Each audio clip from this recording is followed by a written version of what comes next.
Desmentindo amendoim, que ontem estava falando que estava com a garganta doendo por outros motivos.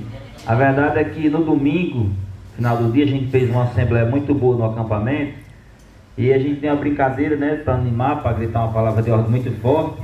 Aí falamos que o tamanho da terra ia ser o tamanho do grito, da vibração. E amendoim puxou uma palavra de ordem muito forte. Eu suspeito que deve ter sido isso mesmo que arrebentou a garganta dele. Não foi isso, companheirada, que estava lá na reunião? Mais nada depois disso. Acho que foi isso. Brincadeiras à parte, então vamos começando aqui, companheirada. Então já está chegando alguns, chegou aqui o professor Luiz, tudo bom, professor Luiz? Obrigado por tê-lo aqui, vai ajudar aqui nesse exercício diário. Companheirada, antes da gente começar esse tema que foi proposto, que é a análise de conjuntura,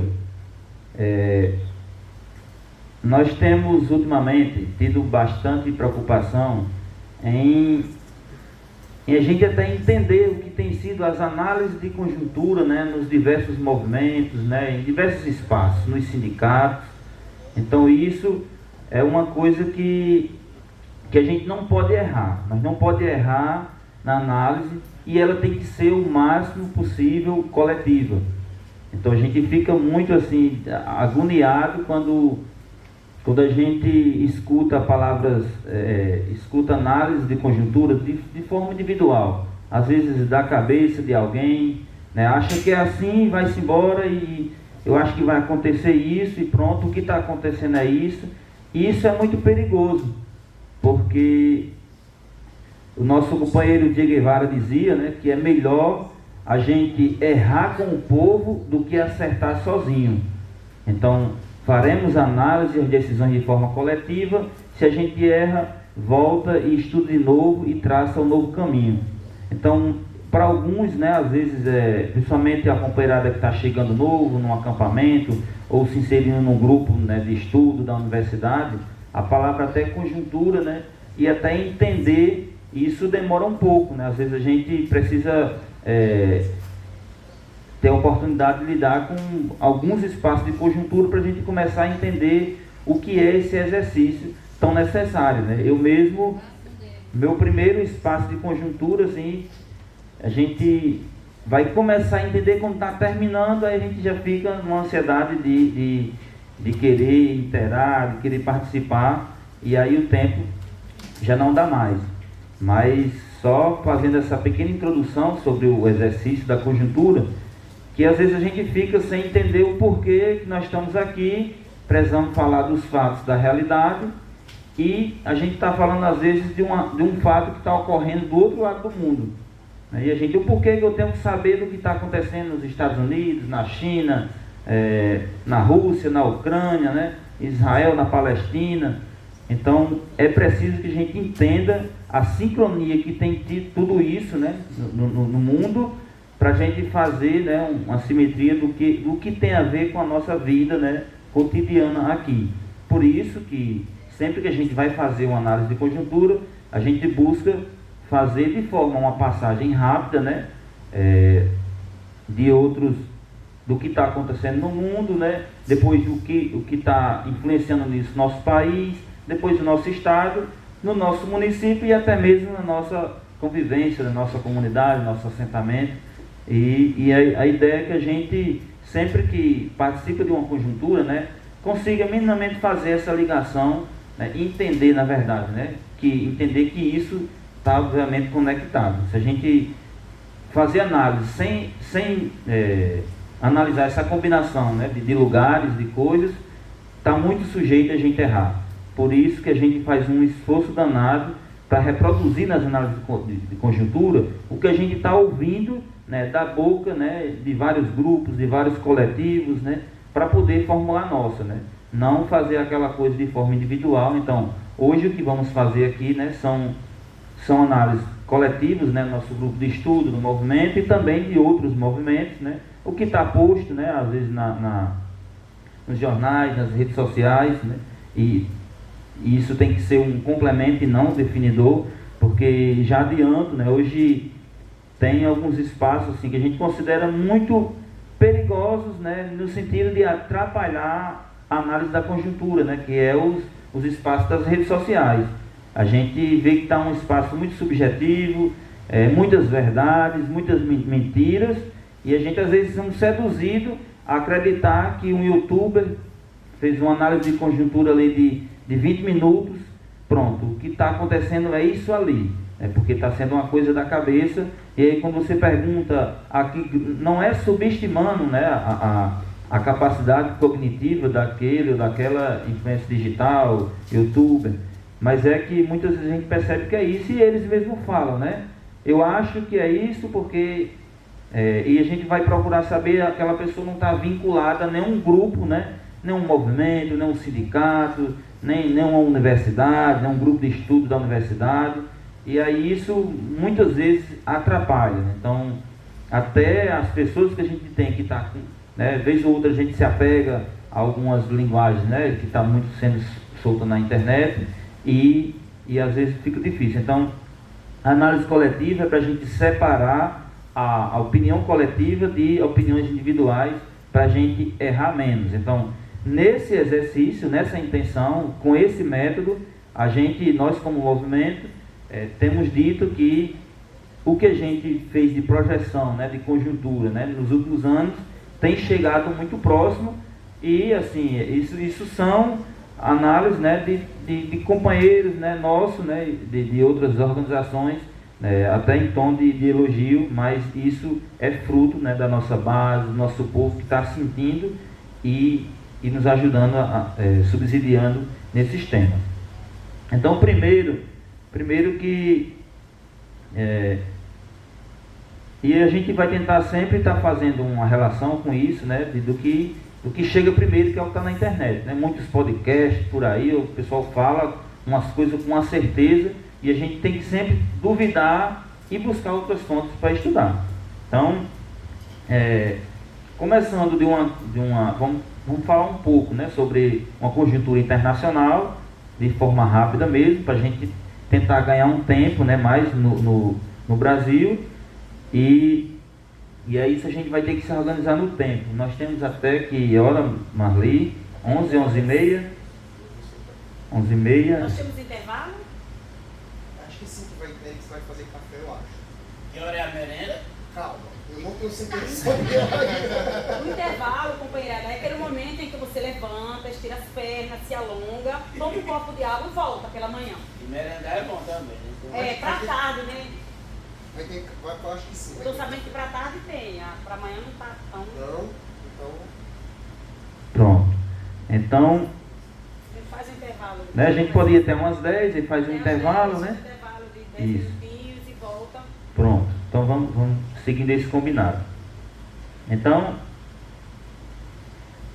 a gente começando, né, fazendo uma rápida passagem, né, do que está acontecendo no mundo, o que a gente está vendo, né, nas redes e o que de fato está acontecendo. Então, primeiro que o movimento tem feito, né, uma grande articulação, né, para criar essa rede, né, rede de acompanhamento, né, do que está acontecendo no mundo, né, através, né, os movimentos no campo e também nas periferias de outros países, enfim. Então, temos criado um instrumento que é a ALBA, né, da Aliança dos Movimentos Populares no mundo, para a gente tentar ir fazendo esse mapeamento, e também a Via Campesina, né, que já está mais enraizada. Então, e aí a gente chega a alguns elementos, né, algumas análises. Então, o que a gente tem analisado ultimamente é que nas fases do capitalismo, né, nós estamos numa fase neoliberal, né, que tem se investido muito mais na especulação financeira do que no próprio investimento. Então, essa lógica, né, adotada pelo capitalismo, né, nessa fase, tem gerado, né, diversos gargalos, né, e diversas crises no próprio capitalismo que não tem conseguido gerenciar. E no sistema capitalista, quando há uma crise, isso serve até, né, como uma base, né, para decisões até de governo, né, quando tem uma crise econômica, né, gerada pelo próprio capitalismo, as saídas são sempre para pressionar mais a classe trabalhadora. E não, acontece que nós estamos num longo período de mais de 15 anos, né, do capitalismo sempre tentando se sobreviver e tomando medidas que estão piorando a vida das pessoas. Então, e quando piora a condição social das pessoas, isso vai expondo, né, ainda ia se agravando a condição econômica. Por isso que às vezes, né, a gente espera que às vezes numa decisão de governo mude uma coisa, né, o preço de um alimento, mas isso está ligado a uma lógica econômica mundial e não de um só país. Então, as coisas vão ocorrendo sempre de forma semelhante em diversos países. Nunca é uma atitude, em tal país cresceu muito. Não. Nos últimos 25 anos, né, os países tiveram um crescimento muito baixo, né, de 2008, na verdade, para cada crise mundial, e que os países vieram sofrendo com isso, com um crescimento muito baixo. Salve alguns países que fazem parte, né, de algum, digamos assim, que tem sido protagonista, né,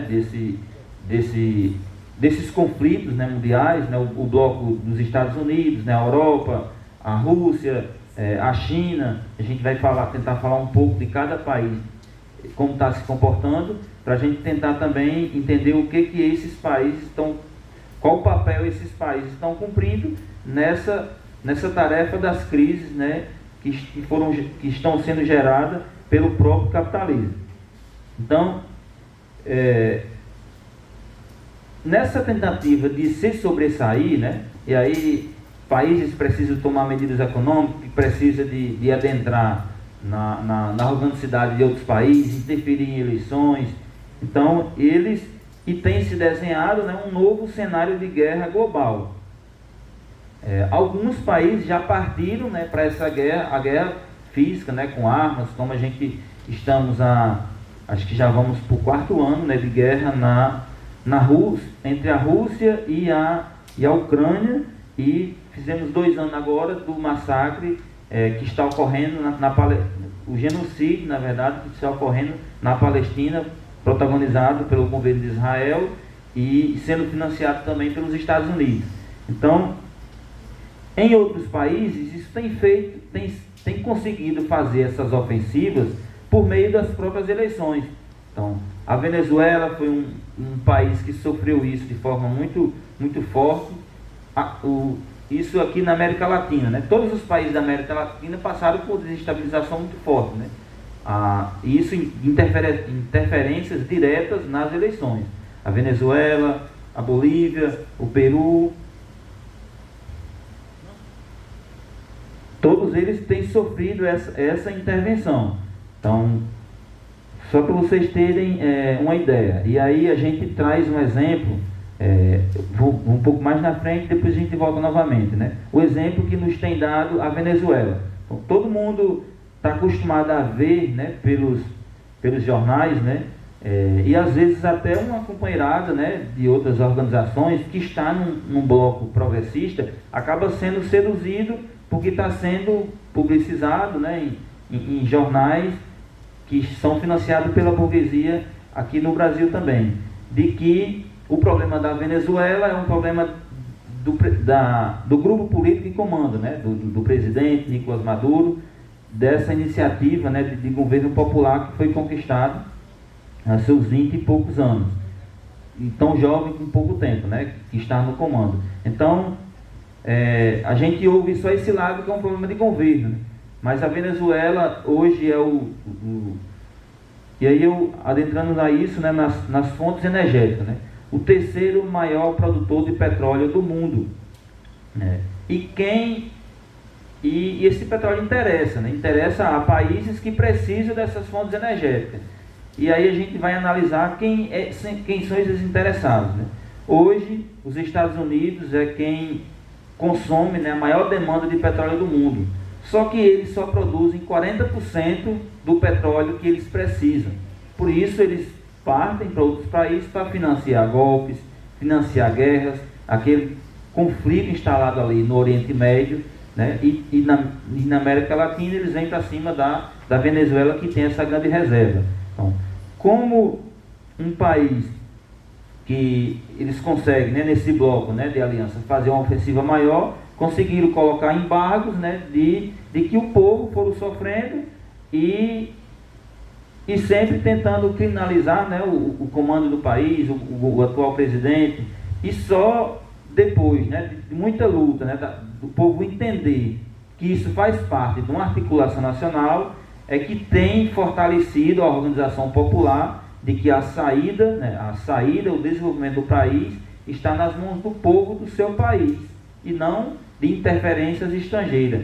E nos últimos 6 anos a Venezuela tem se dedicado a isso, e hoje aquelas situações, né, de pobreza que o país ainda passa, né, tem sido uma sinalização muito positiva, né, de alternativa econômica que eles conseguiram, né, se desenvolver por meio da agricultura e da produção de alimentos.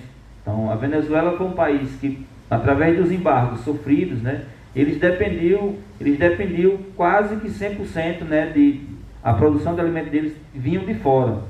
E começaram no exercício de tentar, isso motivado por uma condição econômica que o país vivia em função da atividade do petróleo.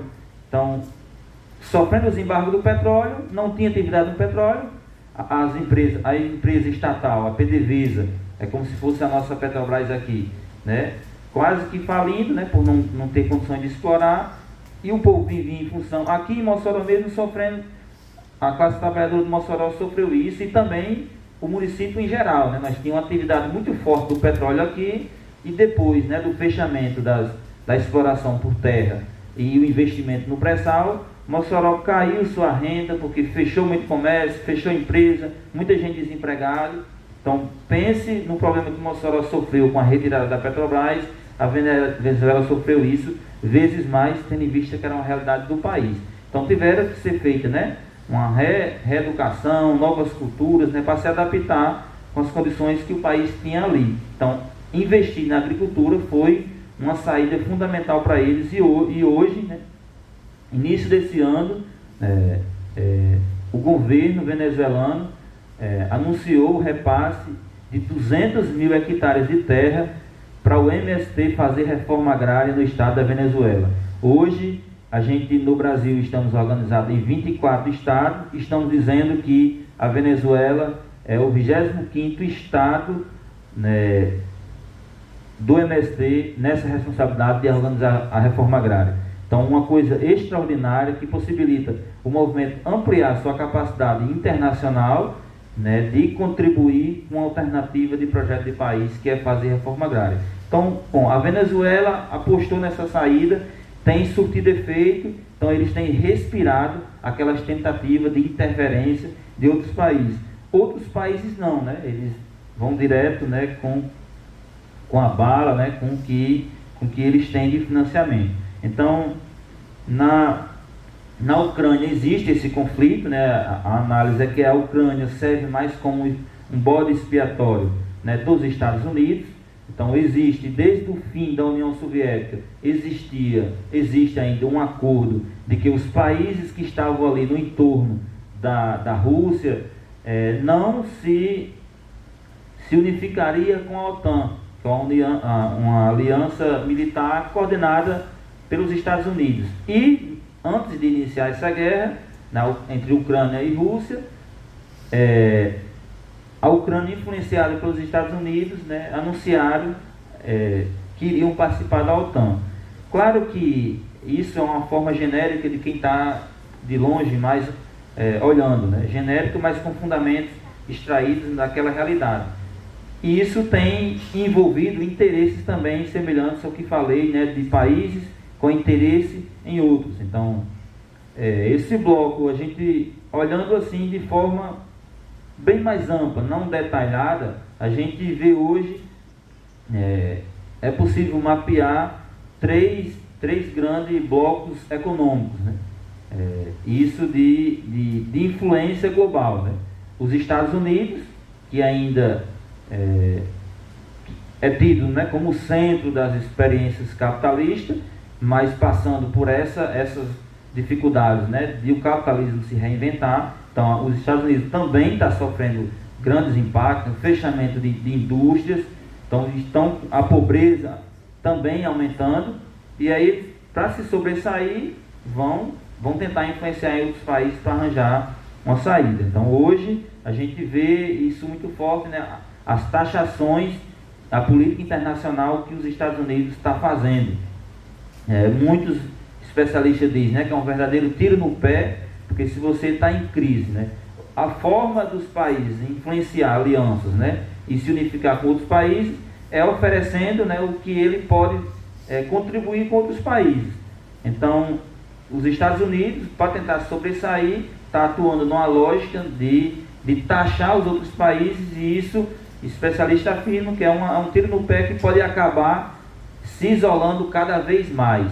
Enquanto os Estados Unidos estão nessa situação e se isola, outros países, né, como a Rússia e os Estados Unidos, que também lideram, a Rússia e a China, que lideram blocos, né, nessa perspectiva de alianças globais, vão cada vez mais se fortalecendo. A Rússia sofreu, né, está passando por uma interrupção de crescimento por conta desse envolvimento na guerra, né, com a Ucrânia, e enquanto isso a China vai emergindo, né, como uma alternativa econômica, entrando em diversos países e ampliando sua capacidade de se relacionar. Alguns, né, nessa perspectiva ideológica, né, que a gente vê claramente, né, que os Estados Unidos têm uma perspectiva capitalista, mas a gente analisa por outro lado, né, uma perspectiva da China, né, como diz, China tem um projeto, né, de anos e é tido muito como um regime comunista, socialista. Temos debatido muito nos últimos anos de tentar entender isso ao certo, né? Então, horas é um país que se comporta para tentar garantir o crescimento dos seus interesses também nessas alianças, né? Comprando terras na África, em outros países, né? Chegando com os produtos mais baratos e às vezes enfraquecendo indústrias nacionais de alguns países. Então tem alguns movimentos que assemelham-se, mas outros, por outro lado, né, no fechamento, né, de decisões globais, de preservação do meio ambiente, tem sinalizado, né, com ideias progressistas. Então, é um país que todo mundo está com os olhos, né, tentando acompanhar o que está acontecendo ali, né, com crescimento rápido, o PIB crescendo cada vez acima da expectativa, e acende o alerta, né, a ameaça países capitalistas que foram em outra época protagonistas desse, né, que eram o farol, né, do mundo, digamos assim, né. E até hoje a gente vê, né, no nosso país muita gente com essa visão de que o país é o melhor, os Estados Unidos é o melhor país do mundo de se viver, enfim, e a gente, quando vai olhar, estudar, né, a política econômica do país, a condição de vida das pessoas, a gente acaba tentando, né, e por que ela tem essa hegemonia de que é um país que próspera. Então, isso fica para a gente analisar, estudar de uma outra forma, né, entender o que se passa em cada país quando chega essas coisas muito bonitinhas para a gente. Então, uma outra, essa coisa das fontes energéticas, né, que tem sido, né, uma corrida, né, porque cada vez que a gente precisa fazer ajustes, né, de forma global, né, para reduzir a emissão de gases, né, para cuidar mais do meio ambiente, isso pega no contrapé de país que está num ritmo acelerado de industrialização, né, da produção. Então, e aí as novas brigas, né? Então, houve uma ofensiva muito forte na Venezuela, que ainda tem, não é que desistiram da Venezuela, mas hoje da América Latina também, o Peru passa, né, por uma instabilidade política motivado, né, por uma tentativa de exploração, né, de minérios que o mundo precisa. Então, para isso, eles vão se utilizar de vários instrumentos. Enquanto tiverem utilizando o instrumento de dar golpes, né, na democracia de cada país, essa coisa fica meio que invisibilizada. A gente que está do outro lado do mundo não consegue ver, né? Salve alguém que tem algum contato, né, com relações, né, de movimentos, para nos trazer de perto o que está acontecendo, mas de que ela fique como se a gente não soubesse que tivesse acontecendo as coisas e fica refém apenas do que chega para a gente de forma rápida nas redes sociais. Essa crise, né, e as saídas que têm sido utilizadas, né, é muito forte, e uma das que tem sido utilizada mais é a forma de como isso chega na mente das pessoas, né? Então, através da internet tem sido uma verdadeira, o companheiro Jaime Amorim gosta que tem essa tarefa na Alba e na Via Campesina, de chamar, né, como uma guerra cognitiva. Então, as pessoas conseguem imobilizar as pessoas de reduzir sua capacidade, né, de entender o que está acontecendo. Então, isso por meio da eleição, por exemplo, né? Como é que a gente que faz um esforço, né, de entender o que está acontecendo no mundo, quando a gente olha assim, como é que os Estados Unidos, tido como uma referência de democracia, consegue eleger um presidente como aquele Donald Trump, né? A forma daquele homem se expressar, né, de como é que um imigrante, né, que estava nos Estados Unidos, né, que Trump dizia toda hora que iria expulsar todo mundo, ele acabou voltando em Trump e agora teve que voltar para casa, e assim, ainda assim ele está vendo esse modelo de gestão como uma alternativa de vida. E por aí vai para outras coisas, né, que a gente só consegue entender, né, que é uma forma, né, de entrar na mente das pessoas para imobilizar de fato, porque não é todo mundo que tem a oportunidade de estar estudando, de estar entendendo. Então, a classe trabalhadora está ocupada em sobreviver, né, em garantir o seu pão. Então, quando a gente entrar aqui no Brasil mesmo, você falar sobre o que está acontecendo no mundo, né, vá lá numa empresa, convidar, gente, vamos fazer uma análise de conjuntura hoje, um dia, sobre o que está acontecendo no mundo, sobre o que está acontecendo no estado do Rio Grande do Norte, né? Ele vai dizer, eu lá quero saber disso, eu quero saber do horário de eu ir trabalhar, para mim garantir o sustento, tem que ter. Olha, mas o sustento, a gente até dialogar com as formas de trabalho vigente hoje, é difícil de conversar com a classe trabalhadora. Então, isso não é um problema da classe trabalhadora. Então, quando a gente vai fazer uma análise de conjuntura, não pode dizer que a classe trabalhadora ela é burra, ela não quer aprender, a culpa é dela, ela votou errado. Então, temos que fazer um exercício de entender isso, que não é culpa dela. Existe, né, uma lógica de influenciar as pessoas a estarem mobilizadas de tal forma. Então, a gente só consegue ver um pouco disso quando vamos para as eleições, porque a gente fica fazendo aquela assimetria do voto, né? Como é que alguém vai votar numa pessoa que vota contra ela lá na Câmara dos Vereadores, no Congresso Nacional? A gente fica se roendo, né? E aí é uma tarefa nossa entender isso e tentar desconstruir essa coisa que está na mente das pessoas.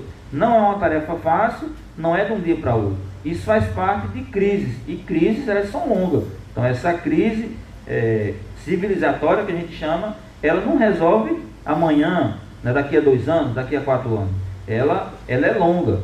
Acontece que as ferramentas que a gente, quando classe trabalhadora, escolher adotar, elas serão definitivas para dizer se essa saída vai ser rápida, né, ou longa. Então, por isso que a gente precisa entender o que está acontecendo para poder propor uma saída. Então, agora a gente, adentrando mais na conjuntura, né, no Brasil, e a gente também tem a obrigação de fazer um esforço de não se ater só os movimentos de governo. Governo passa, né? Governo passa entre uns melhores, outros piores, então, mas a classe, né, a disputa de ideias, né, a batalha de ideias, a batalha ideológica está posta, e é nela que a gente precisa entender. Então, a gente consegue fazer, né, uma divisão entre classe trabalhadora com todas essas dificuldades, né, e a burguesia. Então, e depois da burguesia também, né, muito influenciada por essa guerra cognitiva, por essa situação econômica, das crises, nós temos hoje uma extrema-direita, né, que está muito forte nesse sentido ideológico de cooptar a mente das pessoas. Então, que nela também tem a classe trabalhadora. Então, não é que dentro da extrema-direita não tem a classe trabalhadora. Então, mas na divisão geral, né, de classe trabalhadora e burguesia, a burguesia sempre vai querer preservar os seus direitos. Então, acontece que nessa análise de governo, né, o governo, em algum governo, a classe trabalhadora ganhou um pouquinho, em outra perdeu mais.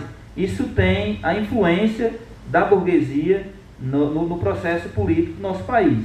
Então a gente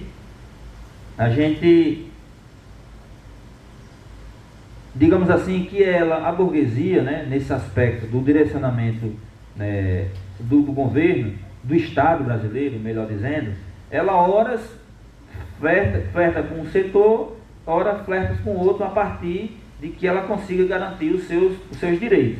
Então, hoje, a burguesia flerta mais com essa extrema-direita, que é quem tem conseguido construir uma referência, né, que está aglutinando ali um poder, né, de direita, centro-direita, de extrema-direita.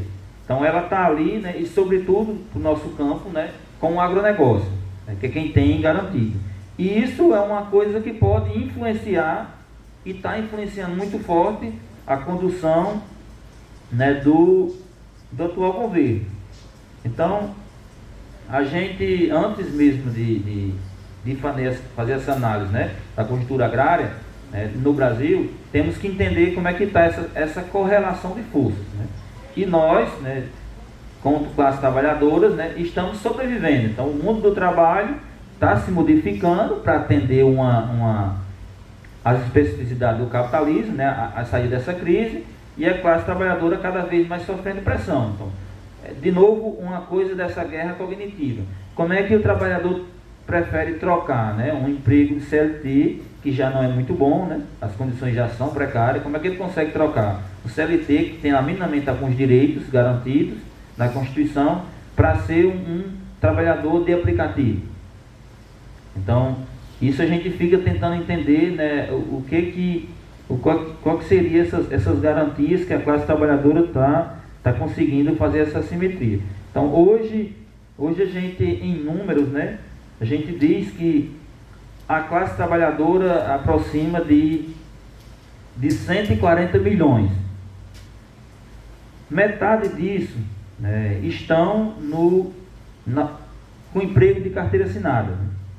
A outra metade disso, aproximadamente 60 milhões de pessoas, né, que não estão com carteira assinada, 70 milhões estão na informalidade. Essa informalidade a gente não tem como mapear, né, porque está trabalhando de forma informal, ele está vendendo, né, vendendo din-din ali na porta da UFESA, está fazendo outra coisa. Então existe uma dificuldade de mapear, né, até mesmo os motoristas de aplicativos, né, inclusive estou lembrando aqui para passar um dado, né, a gente, quando vai fazer esse debate dos informais, né, que a gente coloca os aplicativos, costuma, né, fazer de uma forma a dizer que essa metade está de carteira assinada, a outra metade estão todas trabalhando de aplicativo. Então, o IBGE, né, divulgou alguns números. Então, essa turma que está trabalhando de aplicativos, motoboy, os moto-Uber, né, ela representa apenas 5% dessa metade que está na informalidade. Então, é um número baixo. E a gente, em análises individuais, acaba caindo numa nuance de que quem não está de carteira assinada hoje está trabalhando de aplicativo, nos MEI, dessa forma. E não é. A gente precisa separar isso para entender que, além dos motoristas de aplicativo, né, dessa turma que está vinculada às empresas de aplicativo, tem um grande número que ainda está de forma informal, que é os que estão na pobreza. E a gente precisa ter esse mapeamento e chegar até esse povo para conversar, né, sobre essas situações que o país passa, para poder propor as alternativas de saída. Se a gente ficar só aqui, identificando que está separado, tem esse grupo, tem esse, tem aquilo, e não conversa com as pessoas, tende a situação continuar a mesma. E para conversar a gente tem que entender como que elas chegaram lá. E a gente só vai entender como chegaram lá se a gente for fazer uma retrospectiva dos movimentos que ocorreram, né, nos últimos anos, enfim. Então, no Brasil, a gente costuma caracterizar que foram decisões, né, caminhos que o país optou seguir, né, desde a lei de 2013 para cá. Né? Primeiro, quando a gente teve um rompimento ali com a nossa democracia de tirar uma presidenta que foi eleita, que foi a presidenta Dilma. Então, teve as justificativas técnicas que a Câmara fez, que hoje já foi provada que não tinha justificativa técnica, era política, mas a gente já sabia que fazia parte e o nosso movimento apostou nessa linha de interpretação, de que não se tratava da retirada, né, da presidente Dilma. Claro que foi feito um forte movimento, né, na televisão, em todo canto, para dizer que era ali a presidenta do país que não estava prestando. E aí a classe trabalhadora se influenciou com aquilo, né, através de uma coisa orquestrada. E aí a gente dizia, não é sobre o presidente, nunca será sobre a figura do presidente que está na cadeira presidencial. Sempre será a agenda econômica que vai definir os interesses da classe trabalhadora ou da burguesia. Então foi assim ali, deposta a presidente Dilma, em menos de 30 dias, né, já começou a tramitar no Congresso as medidas que a burguesia queria que fossem aprovadas, que foi a reforma trabalhista, que foi aprovada ainda durante o governo de Michel Temer, e depois, né, que fazia parte dessa articulação, a reforma da Previdência aprovada no governo de Bolsonaro. Todas essas reformas, e notem, né, em período de crise, né, crise econômica, né, do Brasil e dos países, as reformas sempre vêm para prejudicar a classe trabalhadora.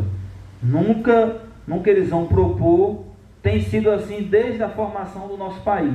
Então, quando vai fazer algum ajuste, a nossa lei de terra, quando foi fazer a lei de terra, não foi porque era para garantir o direito à terra, lá em 1850, para quem estava precisando de terra. Foi para proibir de quem queria terra, do pobre que queria terra, né, de ter terra e para garantir que só os ricos ficassem com ela. Mas, quem, né, até no exercício do direito que a gente estava fazendo ontem com a professora Rayana aqui, se a gente for estudar, né, nos livros de história, vai dizer que foi uma lei que foi para garantir, né, o direito de terra para todos, que não foi. Então segue essa toada, né, em várias propostas de alteração da Constituição que são feitas de lá para cá. E nela, da reforma trabalhista e previdência, foi isso. Então, a reforma trabalhista empurrou o povo para essa informalidade. Então, hoje, as pessoas estão cada vez mais desinteressadas em trabalhar de carteira assinada no Brasil. Mas por essa forte influência, né? Existe propagandas, existe, né, essa concepção formada no trabalhador de que é melhor trabalhar de forma autônoma, né, ou microempreendedor, né, que aí já lhe engana, como se você tivesse ali uma pequena empresa, e a pessoa se veste nisso, eu sou um microempreendedor. Então, essa situação que a gente entrou, né, do desinteresse em trabalhar de carteira assinada, é uma coisa complicada, né? Então, o trabalhador está certo, não, se trabalhar de CLT não tá tendo, né, não está conseguindo garantir o seu sustento, é direito do trabalhador reclamar, né, que não está. Mas não a gente abrir mão de que um trabalho formal de carteira assinada, né, é pior do que você ir trabalhar na rua, né, sem nenhuma garantia, se sofrer um acidente, de que... Então, é aquela coisa mesmo que eu estava de dizer, faça o que for preciso para poder garantir a sua sobrevivência, né? Inclusive, participar, né, de organizações criminosas, de qualquer outra coisa que esteja acontecendo, né, que as pessoas consigam se sobreviver no país. Então, essa situação, né, de colocar a classe trabalhadora, né, numa situação deplorável, né, ela vai cada vez mais acirrando, né, e piorando a vida das pessoas. Claro que nessa piora da vida das pessoas, né, é também um momento de de abertura, né, da gente aproveitar para conversar com elas. Então, a gente só conseguiu, né, eleger o presidente Lula na eleição passada, não foi somente porque ele fez 2 bons mandatos lá atrás, né, mas foi porque a situação econômica das pessoas estava ruim, né, quase 4 anos sem aumento real, preço dos alimentos, subindo disparadamente, combustível, e aí as pessoas conseguiram observar que a agenda econômica não estava bem para elas. Então, e aí como a burguesia, ela mede, né? Ela mede que, ora, se estamos sofrendo risco de perder o comando do Estado, né? Porque a classe trabalhadora está sentindo e agora está querendo outra pessoa, a burguesia, né? As elites, elas também se movimentaram para apoiar a própria eleição do presidente Lula. Por isso que hoje no Brasil a gente convive com essas dificuldades ainda de garantir o que a gente pediu na eleição, o preço dos alimentos mais baixo, né, o gás de cozinha. Claro que, vamos dizer assim, que parou de crescer, né, o preço, como estava crescendo de forma rápida, dos alimentos, né, dos combustíveis, né, deu aquela congelada pouca, mas de que ainda estão muito altos, né? O salário da classe trabalhadora não dá para sobreviver com o custo de vida que a gente tem. Por isso que ainda a classe trabalhadora está reivindicando melhoras. Então, e nós, né, quanto movimento, que fazemos parte da classe trabalhadora também, não podemos cair muito na agenda, né, de prioridades do governo. Então, o governo é formado por políticos que precisam de voto para se eleger. Então, tem suas prioridades. Nossa prioridade, enquanto movimento, como classe trabalhadora, é garantir a melhora de vida para as pessoas. Claro que nós vamos ter a nossa participação nas eleições, isso não vamos negar, e temos que fazer o debate qual que é o projeto que aproxima da classe trabalhadora. Mas é preciso que a gente tenha em mente, tenha isso de forma clara, né, o que nos ajuda e o que nos atrasa. Então, de forma bem mais sintética, né, hoje, e já está se aproximando do horário da gente para o intervalo, a gente, no governo, né, do governo Lula.3, como a gente diz, hoje tem dois grandes gargalos, né, que amarram, prendem, seguram o governo para que não ocorram essas mudanças que a gente ainda estamos esperando. Primeiro, né, ali, depois do golpe da presidenta Dilma, então, houve um verdadeiro, né, foi caminhando, e hoje é o que a gente caracteriza como um verdadeiro sequestro do orçamento público em emendas positivas nas mãos dos deputados. O que isso tem a ver, né, das emendas, está nas mãos dos deputados, mas que ao mesmo tempo elas são destinadas para os estados, né?